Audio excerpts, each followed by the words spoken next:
அனைவருக்கும் வணக்கம். நான் உங்கள் 5ஆம் தலைமுறை ஜோதிடர் ராம்குமார் ராஜேந்திரன். நம்ம இன்னைக்கு பார்க்க போற தலைப்பு, கடக ராசி அன்பர்களுக்கு உங்களுடைய ராசிக்கு 2ஆம் வீடான சிம்ம ராசியில் சூரியன் மற்றும் கேது ஆகிய 2 கிரகங்களுடைய இணைவுகள். சூரியன் ஒருவருக்கு நிர்வாகத் திறமையும் தலைமை பண்பு வகிக்கக்கூடிய அளவுக்கு யோகங்களை தரக்கூடியவர். தான் என்ற கர்வத்தை தரக்கூடியவர் இந்த சூரிய பகவான். ஸோ தன்னுடைய சொந்த வீட்டுக்கு இடம்பெயர்ச்சி ஆகக்கூடிய இந்த காலகட்டங்கள் சூரியன் மற்றும் கேது ஆகிய 2 கிரகங்களுடைய இணைவுகள் 18/8/2026 முதல் 17/9/2026 வரை சுமார் 31 நாட்களுக்கு நடைபெறக்கூடிய இந்த நிகழ்வு காலகட்டங்களில் கடகராசி என்பவர்கள் தங்களுடைய வாழ்க்கையில் எந்த விதமான அற்புதங்கள் மற்றும் மேன்மைகளை தரப்போகுது அப்படிங்கிறத இந்த காணொலியில் தெளிவாகவும் துல்லியமாகவும் பார்க்கலாங்க. நம்ம சேனலில் ஃபஸ்ட் டைம் பார்க்குறவங்க தான் சப்ஸ்கிரைப் பண்ணிக்கோங்க. பெல் பட்டன் கிளிக் பண்ணி ஆல் அப்படிங்கிற ஆப்ஷன் கொடுத்துக்கோங்க.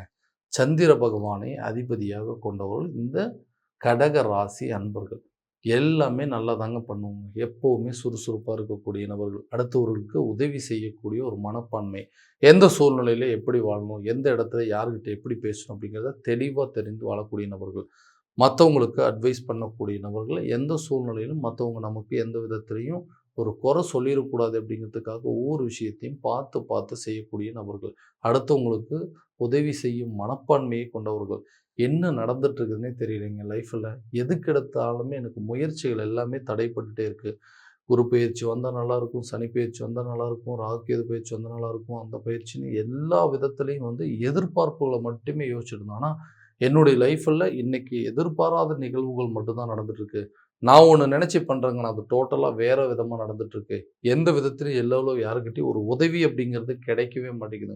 அப்படியும் உதவி செய்கிறேன்னு சொல்கிறவங்க கூட கடைசி நேரத்தில் எனக்கு கை விரிச்சிடுறாங்க. ஸோ எனக்குன்னு எந்த ஒரு நல்ல விஷயமும் நடக்கவே மாட்டேங்குது. இந்த ராசியில் பிறந்ததுனால தான் இப்படியா? ஏன் எனக்கு மட்டும் எதுவுமே நல்லது நடக்க மாட்டேங்குது? கூட கூட இருக்கிறவங்க எல்லாமே எனக்கு விரோதியாக மாறுறாங்க. நண்பர்கள் கூட எதிரிகளாக மாறுறாங்க. நல்லதுன்னு நினச்சி பண்ணுறது எல்லாமே கெட்டதாக போகுது. எப்போ தான் இந்த நிலையெல்லாம் மாறும்? ஏதாவது ஒரு சூழ்நிலையில் தனக்குன்னு இருக்கக்கூடிய இந்த பணப்பிரச்சனை, குடும்ப ரீதியாக இருக்கக்கூடிய பிரச்சனை, ஒரு கமிட்மெண்ட் கொடுத்து அதை சக்ஸஸ் பண்ணுறது, இந்த மாதிரி எந்த விஷயமும் எனக்கு ஃபேவராக நடக்கலைன்னு எதிர்பார்த்துருக்கிறவங்களுக்கு இந்த வரக்கூடிய ஆகஸ்ட் மாதத்துலேருந்து செப்டம்பர் மாதம் வரைக்கும் இந்த ஒரு மாத காலகட்டங்களில் இந்த சூரியன் ப்ளஸ் கேது 2 கிரகங்களோட இணைவுகள் நிறைய சேஞ்சஸை கொடுக்க போதுங்க. ஃபார் எக்ஸாம்பிள் பார்த்தீங்கன்னா, அந்த வேலையில் இருக்கக்கூடிய நபர்களுக்கு ரொம்ப கஷ்டப்பட்டு ஹார்ட் ஒர்க் பண்ணி அந்த வேலையை பர்ஃபெக்டாக செஞ்சு முடிச்ச நபர்கள் நீங்கள். ஆனால் எல்லா வேலையும் உங்கள்கிட்ட கொடுக்குறாங்க, எல்லா வேலையும் செய்ய சொல்கிறாங்க, உங்களோட உழைப்பை மட்டுமே எடுத்துகிட்டு இருக்காங்களே தவிர அந்த உழைப்புக்கு தகுந்த ஊதியம் அப்படிங்கிறது இல்லாமல் இருக்குங்க. வேலை கஷ்டப்பட்டு செய்கிறாங்க, அந்த வேலையில் எந்த விதத்துலையும் ஒரு ப்ரமோஷன் அப்படிங்கிறது கிடைக்க மாட்டேங்குது, ஒரு சேலரி இன்க்ரிமெண்ட் அப்படிங்கிறது எதுவும் இல்லை, இல்லை ஒரு இடத்துலேருந்து இன்னொரு இடத்துக்கு மாற்றம் பண்ணணும், ஒரு டிரான்ஸ்ஃபர் கேட்டான் அப்படின்னா கூட எதுவுமே கிடைக்க மாட்டேங்குதுங்க. இந்த நிலை மாறுமோ அப்படின்னு கேட்டிங்கன்னா கண்டிப்பாக கூடிய சீக்கிரத்தில் மாறும். வேலையில் ப்ரமோஷனோ, சேலரி இன்க்ரிமெண்ட்டோ, ஒரு டிரான்ஸ்ஃபர் சம்மந்தப்பட்ட யோகங்கள் அப்படிங்கிறது உருவாகும். அதே நேரத்தில் ஒரு வேலையில் என்னால் நிரந்தரமாக இருக்க முடியலைங்க. கஷ்டப்பட்டு தான் இஷ்டப்பட்டு தான் அந்த வேலைக்கு போகிறேன், அங்கேயும் போய் கஷ்டப்பட்டு தான் உழைக்கிறேன். ஆனால் அந்த வேலையில் எனக்கு ஒரு திருப்தி அப்படிங்கிறது இல்லை. ஏன்னா நான் படித்த படிப்புக்கு இன்றைக்கி நான் செய்கிற வேலைக்கு சம்மந்தம் இல்லை. என்னுடைய துறையில் எனக்கு பிடிச்ச மாதிரி ஒரு வேலை கிடைக்காதா அப்படின்னு சொல்லி எல்லா விதத்துலையும் முயற்சி எடுக்கிறேன். வேலை அப்படிங்கிறது ஒரு வாய்ப்பு கிடைக்கவே மாட்டேங்குதுன்னா கண்டிப்பாக கூடிய சீக்கிரத்தில் உங்களுக்குன்னு ஒரு வேலை வாய்ப்பு அப்படிங்கிறது உருவாகும். நீங்கள் விருப்பப்பட்ட துறையை தேர்வு செஞ்சு அந்த துறையில் சாதிக்கக்கூடிய அளவுக்கு சில யோகங்கள் அப்படிங்கிறது உருவாகுங்க. ஒரு வேலையில் இருந்தால் நல்லபடியாக போயிட்டு இருந்தது, திடீர்னு அந்த வேலையை இழக்கிற மாதிரி ஒரு சில சூழ்நிலைகள் காரணமே இல்லாமல் அங்கே சில பிரச்சனைகள் அப்படிங்கிறது உருவாச்சு. பணம் ரீதியாக சில பிரச்சனைகள் உருவாச்சுங்க. அங்கே கூட வேலை செய்கிறவங்க மூலமாக ஏதாவது ஒரு பாதிப்புகள் அப்படிங்கிறது இன்றைக்கி இருக்கிற வேலையை தொலைச்சிட்டு வேலை இல்லாமல் நிற்கிறேன். புதுசாக ஒரு வேலை கிடைக்கிறதுக்கான முயற்சி எடுத்துகிட்டு இருக்கேன். அந்த வேலை கிடைக்குமா?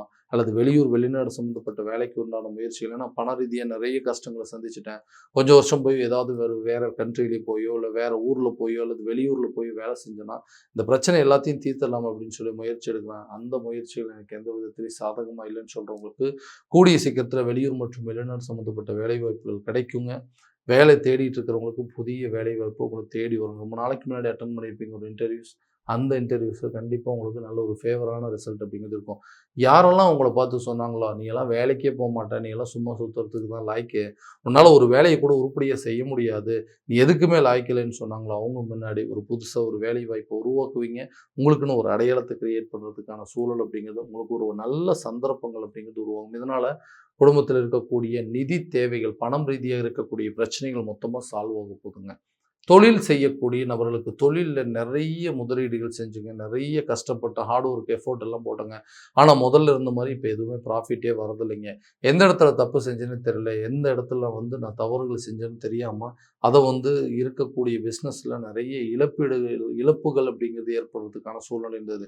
இந்த பிஸ்னஸை நீங்கள் தான் பண்ண முடியும், உங்களால் தான் இதை பர்ஃபெக்டாக பண்ண முடியும்னு சொன்னவங்க, எப்படிங்க நீங்கள் இப்படி பண்ணீங்க, எதுங்க எதனால் கவனிக்காமல் விட்டுட்டீங்க, எந்த இடத்துல தப்பு செஞ்சீங்க அப்படின்னு சொல்லி மற்றவங்க நம்மளை பார்த்து அட்வைஸ் பண்ணுற அளவுக்கு சொல்லணும். ஏன்னா ஒரு காலத்தில் பார்த்தீங்கன்னா அடுத்தவங்களுக்கு இந்த பிஸ்னஸ் நீ பண்ணினா உனக்கு நல்லாயிருக்கும், இதை நீ செஞ்சின்னா நல்லாயிருக்கும்னு சொல்லி அட்வைஸ் பண்ணவங்க இன்றைக்கி மற்றவங்க எனக்கு அட்வைஸ் பண்ணுற மாதிரி ஒரு சூழ்நிலை. அடுத்தவங்களுக்கு உதவி செய்ய போய் இன்றைக்கி நான் மற்றவங்க கிட்ட உதவி கேட்கக்கூடிய ஒரு நிலைக்கு தள்ளப்பட்டேன். ஏன்னா குடும்பத்தில் இருக்கக்கூடிய நபர்கள்லாம் நீங்கள் சரியாக பிஸ்னஸை கவனிக்கிறது இல்லை, இந்த பிஸ்னஸில் லாஸ் வந்தது காரணம் நீங்கள் மட்டும்தான் அப்படின்னு சொல்லி நம்மளையே கார்னர் பண்ணுற அளவுக்கு சில சூழ்நிலைகள் வந்திருக்கும். அந்த நிலைகள் கண்டிப்பாக மாறும். இதுவரைக்கும் இருந்து வந்த நஷ்டங்களை சரி பண்ணுவீங்க. லாபத்தை கொண்டு வரதுக்கு என்னென்ன முயற்சிகள், பிஸ்னஸை ப்ரமோஷன் பண்ணுறது, இல்லை ஒரு பிஸ்னஸ் ஒரு இடத்துலேருந்து இன்னொரு இடத்துக்கு மாற்றம் பண்ணுறது, இல்லை அதே நேரத்தில் ஒரே நேரத்தில் மல்டி பிஸ்னஸ் ஸ்டார்ட் பண்ணுறது, இந்த மாதிரி நிறைய யோகங்கள் உருவாகும். அதனால் ஒரே இடத்துல இருந்துட்டு பல வேலைகள் பல தொழிலை செய்கிற அளவுக்கு அதாவது உங்களுக்குன்னு சில ஐடியாஸ் கிடைக்கக்கூடிய ஒரு காலகட்டம் அப்படின்னு சொல்லி, இதனால் தொழில் ரீதியாக வெளியூர் வெளிநாடு பயணங்கள் அப்படிங்கிறது மேற்கொள்ளுவீங்க. தொழிலில் இது வரைக்கும் இருந்து வந்த பழைய எம்ப்ளாயிஸ், அதாவது யாரெல்லாம் சரியாக ஒர்க் பண்ணல, யாரெல்லாம் நமக்கு செட் ஆகலை அப்படிங்கிறவங்களை எல்லாத்தையும் விலக்கிட்டு புதிய நபர்களை தேர்வு செய்வதற்கான யோகங்கள் அப்படிங்கிறது இந்த காலகட்டங்கள் உருவாகும். பார்ட்னர்ஷிப் மூலமாக நல்ல ஒரு சக்ஸஸ்ஃபுல் பிஸ்னஸ் அப்படிங்கிறது நடக்கிறதுக்கான யோகங்கள் இருக்குது. இது வரைக்கும் இருந்து வந்த பழைய கசப்பான விஷயங்கள் எல்லாமே உங்களை விட்டு விலகும். எந்த இடத்துல பிரச்சனை இருந்ததோ அதை சரி செய்யறதுக்கான ஒரு காலகட்டம் அப்படின்னு சொல்லாங்க.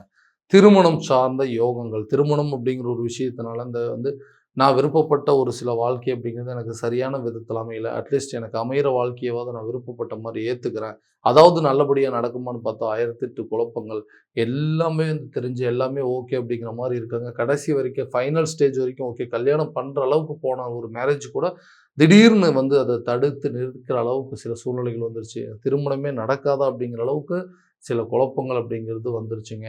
இந்த நிலை மாறி எப்போ தான் கூடிய சீக்கிரத்தில் திருமணம் நடக்கும். எங்கள் குடும்பத்தில் ஒரு நல்ல மகிழ்ச்சிகரமான சூழ்நிலை, ஒரு சுபகாரியம் செஞ்சு ரொம்ப வருஷம் ஆகுதுங்க. வீட்டில் எல்லாத்தோட எதிர்பார்ப்பு அதுதான். எப்போ தான் நம்ம வீட்டில் ஒரு நல்ல காரியம் நடக்கும்னு சொல்லி ரொம்ப எதிர்பார்த்தா இருக்கக்கூடிய இந்த காலகட்டங்களில் கூடிய சீக்கிரத்தில் நீண்ட நாட்களுக்கு உண்டான திருமண தடைகள் அப்படிங்கிறது விலகும். கூடிய சீக்கிரத்தில் திருமணம் நடக்கக்கூடிய யோகம் அப்படிங்கிறது உருவாகுங்க. கணவன் மனைவிக்கிடையே இருக்கக்கூடிய கருத்து வேறுபாடுகள், இந்த 2ஆம் இடம் என்று சொல்லக்கூடிய குடும்பஸ்தானத்தில் இந்த 2 கிரகங்களோடு இணைவு. அதே நேரத்தில் இது வரைக்கும் 2ஆம் பாவகத்தில் கேது பகவான் உட்காந்துட்டு இருந்தார். குடும்பத்தில் தேவையில்லாத சண்டை சச்சரவுகள், குழப்பங்கள், மன நிம்மதியே இல்லாமல் இருக்குது. எல்லாம் இவங்களுக்காக தான் உழைக்கிறோம், இவங்களுக்காக தான் கஷ்டப்படுறோம், யாருமே நம்மளை புரிஞ்சிக்கவே மாட்டேங்கிறாங்க. குடும்பத்தில் இருக்கிறவங்களாம் நம்மளை ஒரு எதிரியாக பார்க்குறாங்க, விரோதியை பார்க்குற அளவுக்கு சில சூழ்நிலைகள் வந்துருச்சு. காரணமே இல்லாமல் சண்டை போட்டு இன்றைக்கி குடும்பத்தில் ஆளுக்கு ஒரு திசையை பிரிந்து வாழக்கூடிய அளவுக்கு சில நிலைகள் வந்துருச்சு. தேவையில்லாத நபர்களுடைய சில தலையீடுகள், அவங்களுடைய பேச்சுக்கள் எல்லாத்தையும் கேட்டு இன்றைக்கி நல்லா இருந்த குடும்பத்துக்குள்ளே பெரிய விரிசல்கள் அப்படிங்கிறது ஏற்பட்டு ஆளுக்கு ஒரு பக்கம் வாழக்கூடிய நிலை, சில பேர் டிவோர்ஸ் வரைக்கும் போகக்கூடிய அளவுக்கு சூழ்நிலைகள் அப்படிங்கிறது வந்துச்சு. ஸோ இந்த கடகராசிக்காரர் அப்படின்னாவே மேக்சிமம் குடும்பத்தில் இருக்கக்கூடிய நபர்கள் எல்லாத்தையும் அட்ஜஸ்ட் பண்ணி போகக்கூடிய நபர்கள். அப்படி ஏற்பட்ட நபர்களுக்கு எல்லாத்தையும் எல்லாத்துக்காகவும் விட்டு கொடுத்தாங்க, என்னை யாருமே புரிஞ்சிக்கலையே அப்படிங்கிறது தான் மிகப்பெரிய ஒரு வேதனை. கூடிய சீக்கிரத்தில் கணவன் மனைவிக்கிடையே இருக்கக்கூடிய பிரச்சனைகள் அப்படிங்கிறது தீருங்க. 2 பேத்துக்குள்ள நல்ல ஒரு அண்டர்ஸ்டாண்டிங் அப்படிங்கிறது உருவாகும். நிறைய விஷயத்தை விட்டு கொடுத்து போயிருப்பீங்க. அந்த விட்டு கொடுத்து போன ஒரு விஷயத்தை வச்சு இன்றைக்கி உங்களோட வாழ்க்கையை அடுத்த லெவலுக்கு கொண்டு போகிறதுக்கான வாய்ப்புகள் அப்படிங்கிறது உருவாகும். உங்கள் நிலையை புரிஞ்சுக்குவாங்க, உங்களை பற்றி தெளிவாக தெரிஞ்சு நீண்ட நாட்களாக டிவோர்ஸில் இருந்த பிரச்சனைகள் கூட கூடிய சீக்கிரத்தில் தீரும். ஏன்னா எல்லா இடத்துலையுமே நம்ம ஒருத்தருக்கு ஒருத்தர் சப்போர்ட்டாக இருக்கக்கூடிய ஒரு காலகட்டம். அப்போ தான் எல்லா பிரச்சனையும் தீர்க்க முடியும் அப்படிங்கிறத தெளிவாக தெரிஞ்சு அதற்குண்டானபடி சில முயற்சிகள் அப்படிங்கிறது எடுக்கக்கூடிய ஒரு தருணமாக இருக்க போகுது. ரிலேஷன்ஷிப்பில் இருக்கக்கூடிய நபர்கள் ரொம்ப நாளாக இந்த ரிலேஷன்ஷிப் நமக்கு நல்லபடியாக போயிட்டு இருந்ததுங்க. இன்னைக்கு காரணமே இல்லாமல் காரணத்தை சொல்லிட்டு செய்யாத தப்புக்கு இன்னைக்கு மிகப்பெரிய தண்டனை கொடுத்து இன்னைக்கு நம்மளை விட்டு விலகி போகிற அளவுக்கு சில சூழ்நிலைகள் வந்துருச்சு. அதே மாதிரி லவ் பண்ணிட்டு இருக்கிறவங்களுக்கு கூட இந்த லைஃப்பை ரிலேஷன்ஷிப்பை மேரேஜ் வரைக்கும் கொண்டு போக முடியுமான்னு எனக்கு தெரியல. ஏன்னா எதுக்கு எடுத்தாலும் நம்மளுக்குள்ள இந்த சண்டை சச்சரவுகள், மிஸ் அண்டர்ஸ்டாண்டிங் அப்படிங்கிறது உருவாயிட்டு இருக்கு. இதே நிலை நீடிச்சது அப்படின்னா இந்த உறவுகளை தொடர முடியாது அப்படிங்கிற அளவுக்கு குழப்பங்கள் இன்னைக்கு எல்லா தப்பும் நம்ம மேலே போட்டு எந்த தப்புமே செய்யாதவங்களுக்கு இவ்வளோ பெரிய தண்டனை கொடுத்துட்டு போயிருப்பாங்க. அந்த நிலைகள் கூடிய விரைவில் மாறப்போகுதுங்க. விட்டு சென்றவங்களும் விலகி சென்றவங்களும் தேடி வரக்கூடிய ஒரு தருணம், பிரிந்த காதலர்கள் ஒன்றிணைவதற்கான யோகங்கள் அப்படிங்கிறது உருவாகுங்க. அடுத்ததா சொந்தமாக வீடு கட்டணும், சொந்தமாக ஒரு இடம் வாங்கணும் அப்படின்னு சொல்லிட்டு நிறைய முயற்சிகள் எடுத்தேன். தனக்குன்னு ஒரு சொந்த வீடு, தனக்குன்னு ஒரு சொந்த கட்டிடம் இருக்கணும், தனக்குன்னு ஒரு சொந்த நிலம் இருக்கணும், வண்டி வாகனங்கள், ஆடை ஆபரணங்கள், வீட்டுக்கு தேவையான சில பொருட்களை வாங்கணும் அப்படின்னு சொல்லி நிறைய முயற்சிகள் எடுத்துருவேன். ஏன்னா மனைவி மக்களுக்கிடையே இதுதான் ஒரு பெரிய பிரச்சனை. நம்ம வீட்டுக்கு தேவையானது எதுவுமே பண்ண மாட்டேங்கிறாங்க. நமக்கு வேணுங்கிறத வாங்கி கொடுக்க மாட்டேங்கிறாங்க. நம்ம ஆசைப்பட்ட விஷயத்த எதுவுமே வாங்கவே முடியல. தனக்குன்னு ஒரு சொந்தமா வீடு வாங்க முடியல. தனக்குன்னு ஒரு சொந்தமா இடம் வாங்க முடியல. எல்லா முயற்சிகளும் எல்லா விதத்துலயும் கரெக்டான நேரத்தில எடுத்தீங்கன்னா, அதுக்குன்னு ஏதாவது ஒரு விதத்தில ஒர்க் அவுட் ஆகும். ஆனா நீங்க ட்ரை பண்ணவே மாட்டேங்கிறீங்கன்னு சொல்லி, எல்லா தப்பையும் நம்ம மேலேயே சொல்லி, நமக்கு இன்னைக்கு இந்த அளவுக்கு அதுக்குண்டான முயற்சிகள் எடுத்தா கூட அது சக்சஸ் ஆகாத அளவுக்கு சூழ்நிலை. ஏன்னா பண தேவைகள் அப்படிங்கிறது இருக்குங்க. யார்கிட்ட உதவி கேட்டாலும் ஓகே உங்களுக்கு நான் ஹெல்ப் பண்ணுறேன். எனக்கு கொஞ்சம் டைம் கொடுங்க அப்படின்னு சொல்லிட்டு அந்த உதவிகள அப்படியே தள்ளி தள்ளி போட்டுட்ருக்காங்க. ஒரு பேங்க்ல லோன் அப்ளை பண்ணாலும் அந்த லோன் கரெக்டான நேரத்தில ப்ராசஸ் ஆக மாட்டேங்குது. எனக்கு வர வேண்டிய தொகைகள் கரெக்டான நேரத்தில வந்துச்சுன்னா கூட இத சரியான விதத்தில பண்ணிரும் அப்படின்னு சொல்லி எல்லாத்தையுமே யோசிச்சு யோசிச்சு தனக்கென்று ஒரு சொந்த இடம் வாங்குறதுக்கோ, அல்லது வீடு கட்டுறதுக்கோ, வண்டி வாகனம் வாங்குவதற்கோ, வீட்டுக்கு தேவையான பொருட்கள வாங்குவதற்கான முயற்சிகள் எல்லாமே ஃபெயிலியர் ஆயிட்டு இருந்திருக்கும். இப்ப இந்த தனஸ்தானத்தில 2ஆம் பாவகத்தில இந்த கிரகங்களுடைய இணைவுகள் நீண்ட நாள் பணம் பிரச்சனை அப்படிங்கிறது தீருங்க. குடும்பத்துல உங்களுடைய சொந்த உறவுகள், அதாவது தாய் தகப்பனர் மூலமா, அண்ணன் தம்பிகள் மூலமாவோ, அக்கா தங்கச்சிகள் மூலமாகவோ அல்லது நண்பர்கள் மூலமாகவோ உங்களுக்கு கிடைக்க வேண்டிய உதவிகள் கண்டிப்பாக கிடைக்குங்க. இது மூலமா உங்களுடைய நீண்ட நாள் ஆசைகளை நிறைவேற்றிக் கொள்ளக்கூடிய ஒரு காலகட்டம் அப்படிங்கிறது ஒரு இடம் வாங்குறதுக்கோ, வீடு கட்டுறதுக்கோ, வண்டி வாகனம் வாங்குவதற்கான முயற்சிகளோ, அல்லது பழைய பாக்கிகளை அடைப்பதற்கான முயற்சிகள் எல்லாமே நல்ல விதமா ஒரு வெற்றிகள் அப்படிங்கிறது குடுக்குங்க. குடும்ப ரீதியா அதே நேரத்தில கல்வி சம்மந்தப்பட்ட விஷயத்தில நல்ல முன்னேற்றம் அப்படிங்கிறது இருக்கப்போது, ஆரம்ப கல்வியில சேர்ப்பதற்கான ஒரு யோகமும், உயர்கல்வி படிக்க வைப்பதற்கான வாய்ப்புகள் எல்லாம் நல்லாயிருக்கும். ஸோ கல்வியில நல்ல ஒரு இம்ப்ரூவ்மெண்ட் அப்படிங்கிறது இருக்கும். ஸோ இதுவரைக்கும் கல்வியில சில மந்த நிலைகள், ஞாபக மறதிகள்லாம் இருந்துக்கோ, அந்த நிலைகள் அப்படிங்கிறது மாறும். கல்வியில நல்ல ஒரு முன்னேற்றம் இருக்கும். அதே நேரத்தில ஆரோக்கிய ரீதியாக சில பிரச்சனைகள் அப்படிங்கிற தொந்தரவுகள் நீண்ட நாட்களாக இருந்திருக்கும். அந்த தொந்தரவுகள் உங்கள விட்டு முழுமையாக விலகப்போது. ஹெல்த்ல நல்ல ஒரு இம்ப்ரூவ்மெண்ட் அப்படிங்கிறது இருக்க போதுங்க. கடன் சம்மந்தப்பட்ட விவகாரங்கள். இந்த கடன் ரீதியாக இன்னைக்கு நான் பட்ட வலிகளும், வேதனையும் ரொம்ப ஜாஸ்திங்க. ஏன்னா, எதுக்காக கடன் வாங்குனேன் அப்டின்னே தெரியலங்க. ஆரம்பத்தில சின்னதா ஆரம்பிச்சேங்க. ஒரு 1000, 500ல ஆரம்பிச்சது இன்னைக்கு லட்சக்கணக்கில நிக்குதுங்க. இந்த கடன்னால நான் பட்ட கஷ்டங்கள், மத்தவங்க நம்மள பார்த்து ஏளனமா பேசக்கூடிய ஒரு நிலைகள், ஏதோ ஒரு விஷயத்தில இத கடன வாங்கி இந்த பணத்த வச்சு ஏதாவது ஒரு பிசினஸ் பண்ணலாம், இல்ல ஏதாவது ஒரு நல்ல ஒரு பொருள் வாங்கலாம் அப்படின்னு சொல்லிட்டு ஆரம்பத்தில ஆரம்பிச்சது, இன்னைக்கு அந்த கடனுக்காக வேலைக்கு போயிட்டுருந்தேன். அந்த வேலையில போற இடத்துலயும் எந்த இம்ப்ரூவ்மெண்ட் இல்லாதனால, வாங்குற சம்பளம் மொத்தமா கடன் அடைப்பதற்கு, வட்டி கட்டுறதுக்கு மட்டுமே போயிட்டுருந்தது. இந்த கடன எப்படியாவது அடைக்கணும்னு சொல்லி நெறைய பேத்துக்கிட்ட உதவி கேட்டிருந்தேன். நானும் நெறைய இடத்துல லோன் அப்படிங்கிறத அப்ளை பண்ணியிருந்தேன். எனக்கு வர வேண்டிய தொகைகளுக்காக வெயிட் பண்ணிட்டு இருந்தேன். எதுவுமே சரியான விதத்தில நடக்கல. ஆனா இந்த வரக்கூடிய காலகட்டங்கள்ல இந்த 2ஆம் இடத்துல இந்த கிரகங்களுடைய இணைவுகள், நீண்ட நாட்கள் நிலுவையில் இருந்த தொகைகள் உங்க கைக்கு சேரும். உங்களுக்கு உதவிகள் பல வழியில கிடைக்கிறதுனால, உங்களுடைய கடன்ல ஒரு பகுதி அடைப்பதற்கான சில வாய்ப்புகள் அப்படிங்கிறது இந்த காலகட்டங்கள்ல உருவாகுங்க. கடன் இல்லாத வாழ்க்கை வாழ்வதற்கு உண்டான முயற்சிகள் கண்டிப்பா ஒரு நல்ல பங்களிப்பு அப்படிங்கிறது குடுக்குங்க. ஸோ இதுவரைக்கும் நம்ம பார்த்ததெல்லாம் கோச்சார பலன்கள் மட்டும்தான். இந்த பலன்கள் அனைத்தும் உங்களுக்கு நடக்குமானா, உங்களோட சுய ஜாதகத்த முழுமையா தெரிஞ்சுக்கங்க. அதில் உள்ள திசாபுத்திகளை தெரிஞ்சு செயல்பட்டீங்க அப்படின்னா, கண்டிப்பா எல்லா விதமான வெற்றிகள் அப்படிங்கிறது உங்களுக்கு கிடைக்குங்க.